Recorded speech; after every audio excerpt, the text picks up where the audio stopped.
la mercadería que transitaba por su territorio. Los reyes de las naciones más antiguas del mundo lo exigían. El pueblo de Israel lo adoptó como mandamiento en la ley mosaica. Ahora, ¿está la iglesia de Jesucristo, el Mesías, obligada a pagar el diezmo?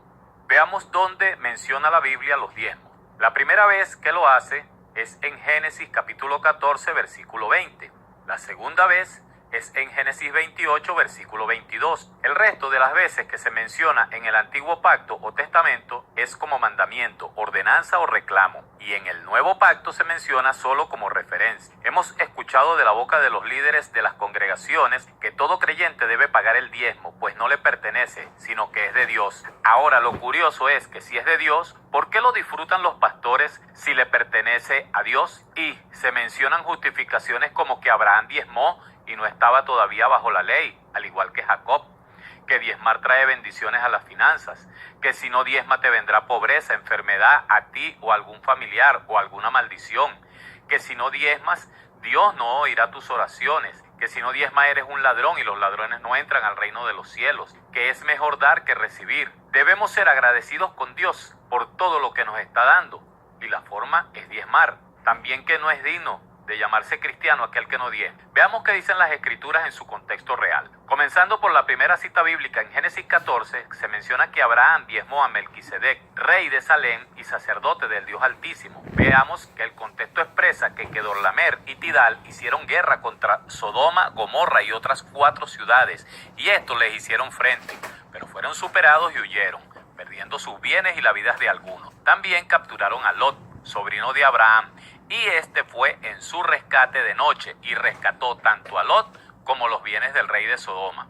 Cuando Abraham regresaba triunfante, le recibió Melquisedec, es pura rey de evidencia, Salem, ¿verdad? y La sacerdote pura del Dios evidencia Altísimo, para que no vayan a y le decir ofreció pan que estamos y vino. exagerando. Ahí están los También versículos y mencionó los una bendición textos. de parte de Jehová, y Esto Abraham para le allá, entregó esto los no es diezmos del directamente, botín de porque ya guerra. imagínate Cuando el cuánto rey de tiempo estuve Sodoma engañando le yo, propuso diezmando que sin solo le poder. entregara a las Pues yo nunca personas había rescatadas descubierto las y que se escrituras ni nunca quedara me con había los metido. bienes, Abraham no solo le entregó la gente, sino que también le entregó los bienes que quedaron. En Génesis 14:24 dice que solamente lo que comieron los jóvenes y la parte de los varones que fueron con él, que fue Aner, Escol y Mamre, que tomaron su parte. El resto se lo entregó al rey de Sodoma. Y una de las razones fue para que no dijeran luego que Abraham se pudo haber enriquecido con los bienes de Sodoma.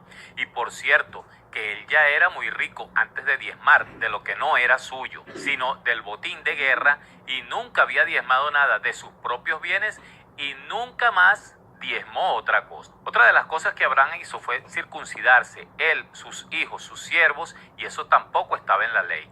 De manera que si diezmamos, deberíamos de circuncidarnos también. Es lo que la lógica dice. Veamos qué dice Génesis 17:23. Entonces Abraham tomó a Ismael su hijo y a todos los siervos nacidos en su casa y a todos los comprados por su dinero, a todo varón entre los domésticos de la casa de Abraham, y circuncidó la carne del prepucio de ellos en aquel mismo día, como Dios le había dicho. Génesis 17:24 dice: era Abraham de edad de 99 años cuando circuncidó la carne de su prepucio. Génesis 21:4 dice: y circuncidó Abraham a su hijo Isaac de 8 días como Dios le había mandado. Y debemos considerar que Abraham ya era muy rico antes de diezmar, así que diezmar, como lo afirman, no trae ninguna bendición material. Con respecto a Jacob, vemos que él huyó de Esaú su hermano, después que usurpó su primogenitura. Acampó en lo que después él llamó Betel. Ya allí tuvo un sueño y vio una escalera y ángeles que bajaban y subían, y Dios lo bendijo. Seguidamente, cuando despertó y prometió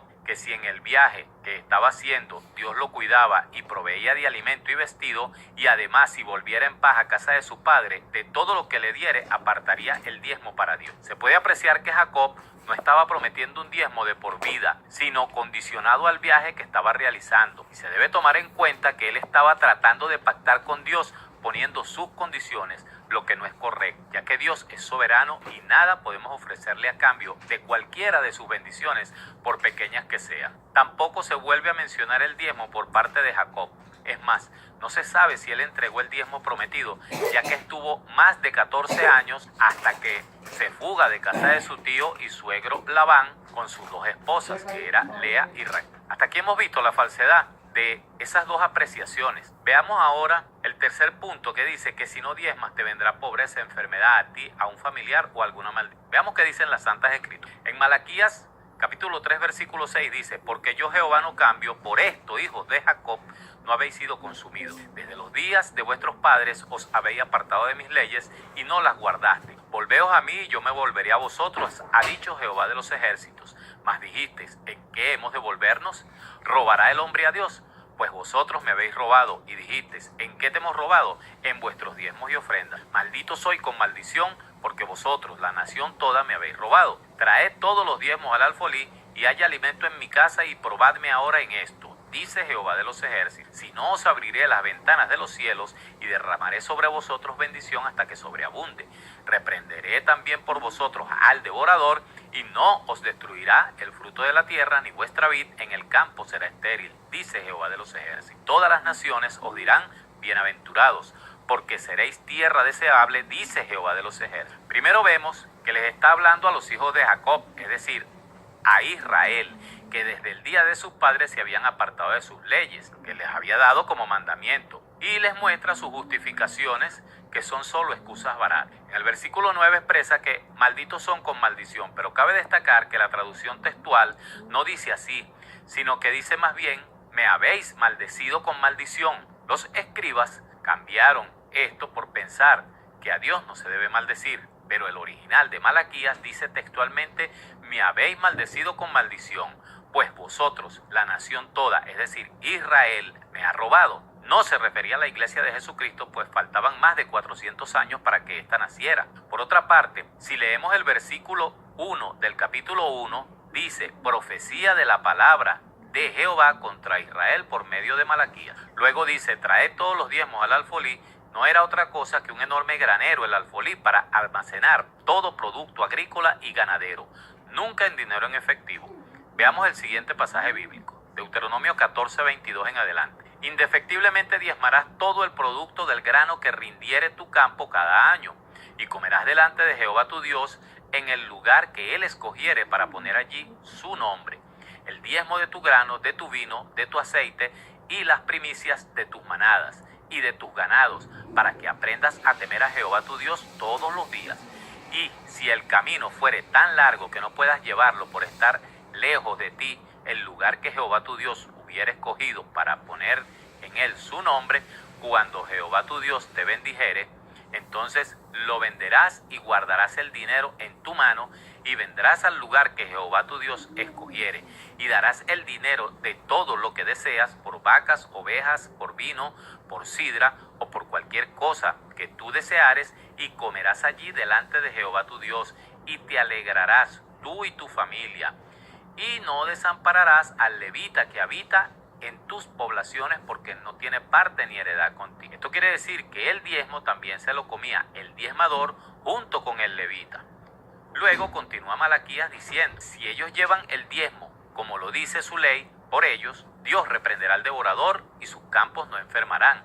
Asimismo les enviará bendición desde el cielo hasta que sobreabunde. El diezmo que hasta ahora hemos visto se hacía una vez al año, pero existía uno permanente para los levitas conforme a la temporada de la cosecha, que se encuentra en Números capítulo 18, versículo 21 en adelante. Además de las primicias del ganado, cuando había nacimiento de crías que eran llevadas al sacerdote.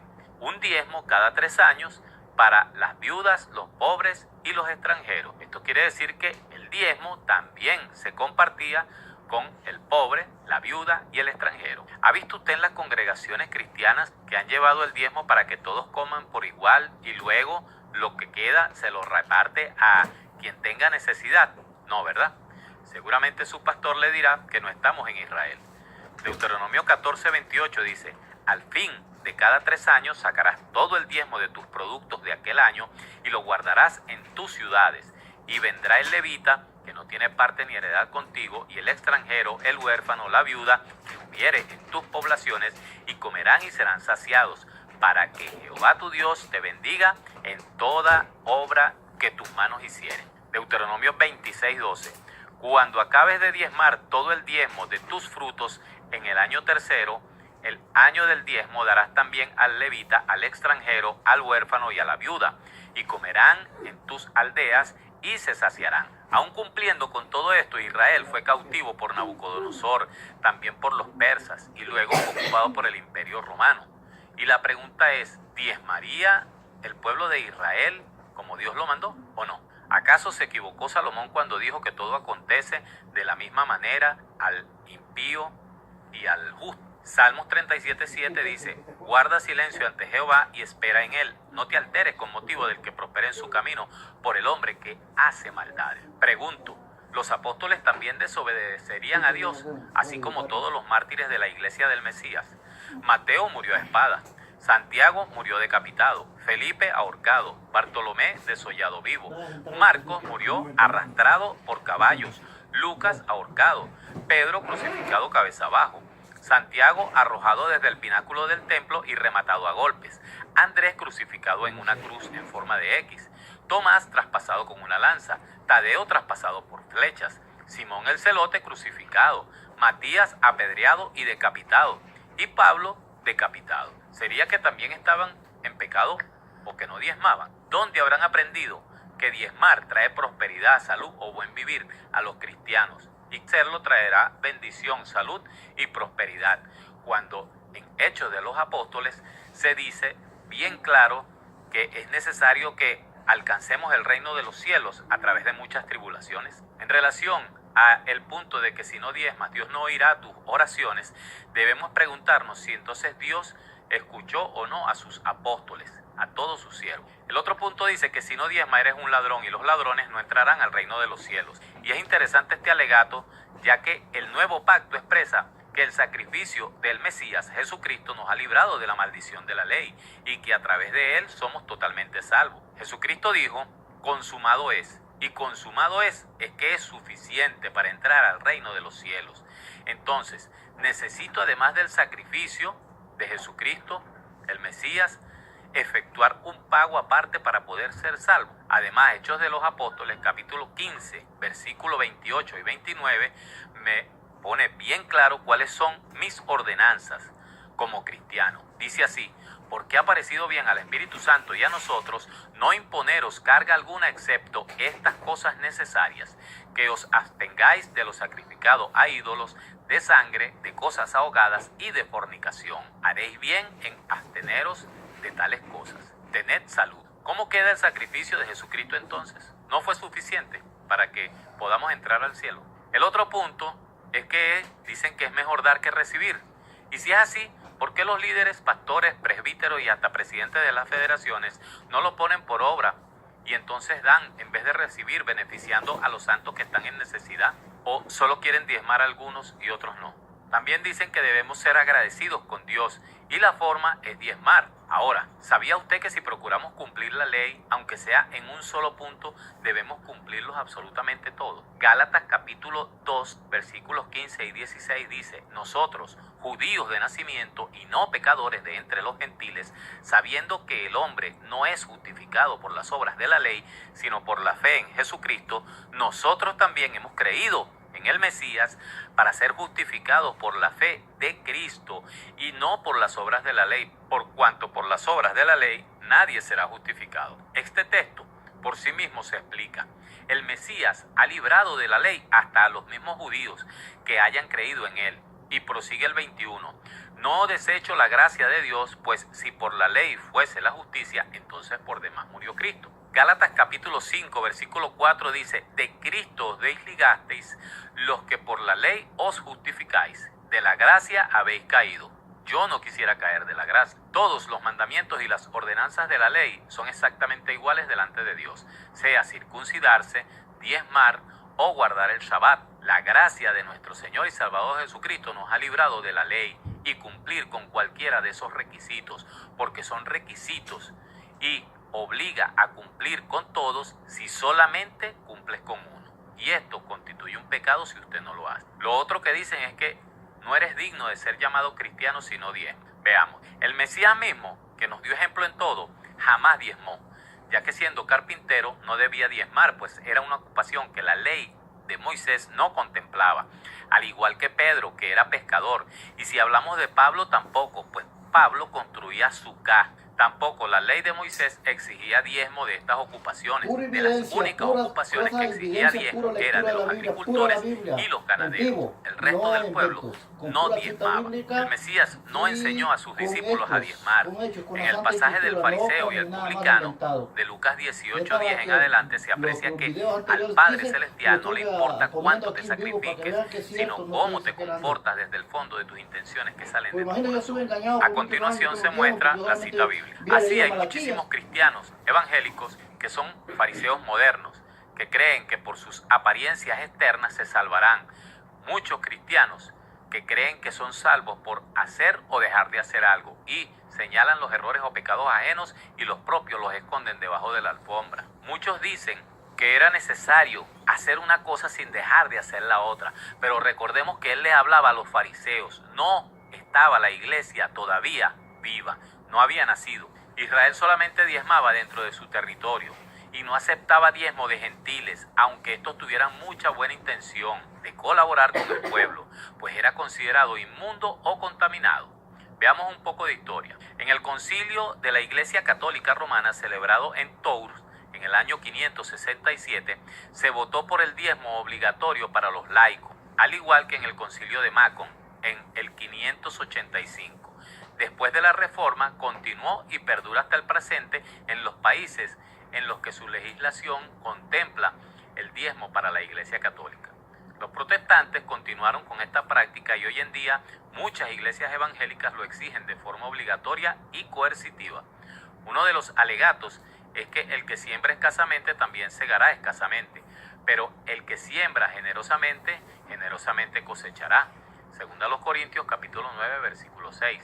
Pero esto habla de las ofrendas y no de los diezmos. Solo la carta de Pablo a los hebreos menciona el diezmo y es solo como referencia, no como un mandamiento. Lo que el creyente sí debe aportar son las ofrendas y estas deben ser para los creyentes que están en necesidad, no para mantener a los pastores. Veamos el único pasaje que habla de las ofrendas para los cristianos. Dice así: en cuanto a la colecta para los creyentes, sigan las instrucciones que di a la iglesia de Galacia. El primer día de la semana, cada uno de vosotros aparte y guarde algún dinero conforme a sus ingresos, para que no tenga que hacer colectas cuando yo vaya. Primera carta a los Corintios, capítulo 16, versículo 1 y 2. Con todo lo que sabe hasta ahora, mi consejo cristiano es que ofrende conforme a su corazón y a sus necesidades propias. Las ofrendas sí son bíblicas, la ofrenda sí estoy de acuerdo yo. La ofrenda sí. Pero que conste que también es para ayudar a la gente pobre, a la viuda y al huérfano. No es para que haga casas el pastor y compre carros y ande con mejores trajes, no. Y no pondrás bozal al buey que trilla, tenga en cuenta que el pasaje se refiere al alimento del obrero o al que trabaja. Nunca de dinero, ya que Jesús les dijo a sus discípulos: no os proveáis de oro, ni de plata, ni cobre en vuestros cintos, ni de alforjas para el camino, ni de 2 túnicas, ni de calzado, ni de bordón, porque el obrero es digno de su alimento. También les dijo: en cualquier ciudad donde entréis y os reciban, comed lo que os pongan delante. Recuerde que Pablo no codició ni oro, ni plata, ni vestido, sino que trabajaba. Así que suya es la decisión. Gracia y paz a vosotros.